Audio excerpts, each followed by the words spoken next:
Elon Musk decided to do just one of the saddest things I've seen in a long time. His fees had gotten hurt because people didn't like his banning of Taylor Lorenz or his banning posting to Instagram.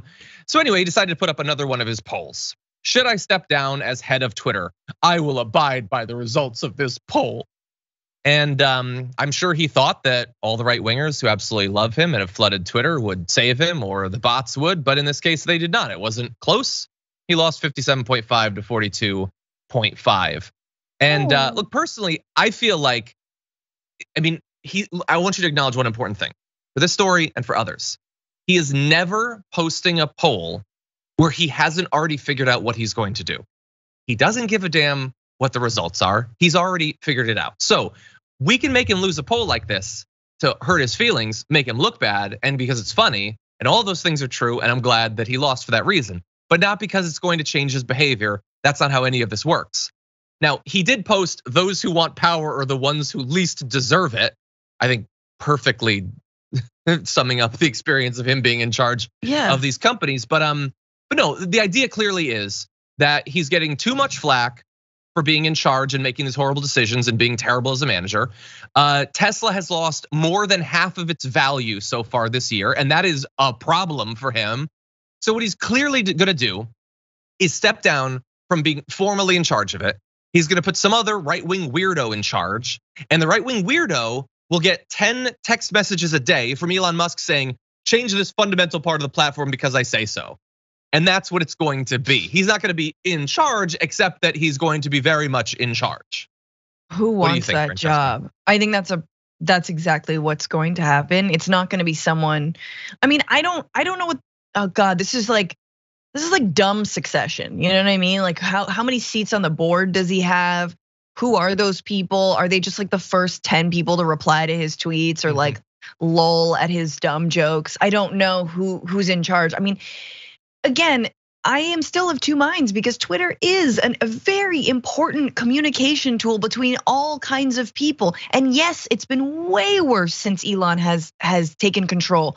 Since he's been at the helm, like the amount of trolls, the amount of like awful, just like randos in my mentions. Like honestly, I've been on Twitter for a while and I've been relatively and surprisingly saved from like some of the worst of Twitter, but not in the last like month. The last month has been bad. It's been a lot of muting and a lot of blocking, and I'm like, why am I even here? I barely even tweet anyway. But yeah, so I am like, there's part of me that still is like, maybe someone competent will be at the helm.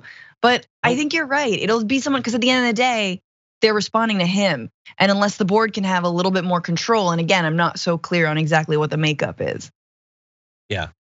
I also had avoided much of the toxicity. I think in your experience, it was mostly accounts tweeting from Italy who are harassing you, actually, weirdly enough. Crazy. Gelato does weird things to your brain. It does, I'm a testament to that.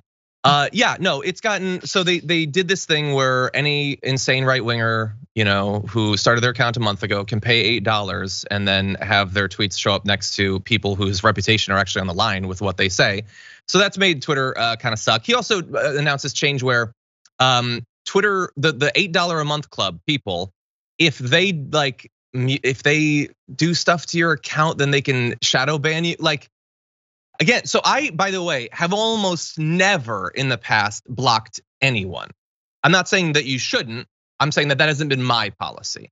But now, because of that change, I have started to block people because otherwise he is going to be giving them control over how the algorithm sees my account. So normally I would have just muted them, but now I can't do that because now he's weaponizing them against his political opponents.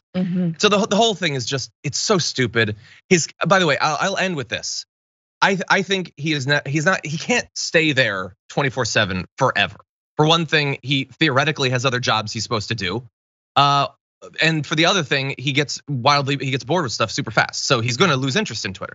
Somebody else will take it over.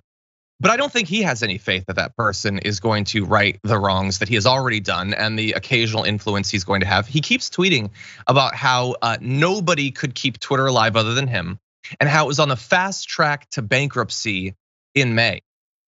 What are you talking about? It's stock price was not going down like Tesla's in May. You fired like 3/4 of the staff. It has been in a shambles since you took over, but this is such a Trumpy thing to do. Say that nobody could save it except maybe me. Fail, fail, fail, fail, fail. And when it's destroyed, say, well, it wasn't my fault. Nobody ever could have saved it. It's just pathetic. It shows no confidence whatsoever, a denial of reality. He is the literal worst. Things weren't bad before. Final point to you. No, I will just underscore what you said and say that things were not bad before. Once again, the Macy's was doing fine. It did not need you to come along and ruin a decent thing.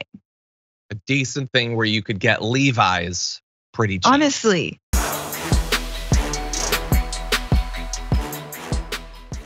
Check out the Damage Report podcast each day, wherever you get your podcasts, whether Pocket Casts or Stitcher or iTunes. You can join me as I give you the news and stories you want, with a range of co-hosts and interview guests jumping in on the fun each day. Again, that's the Damage Report, wherever you get your podcasts. And if you get them at iTunes, don't forget to rate and review. Sometimes I'll read them live on the show.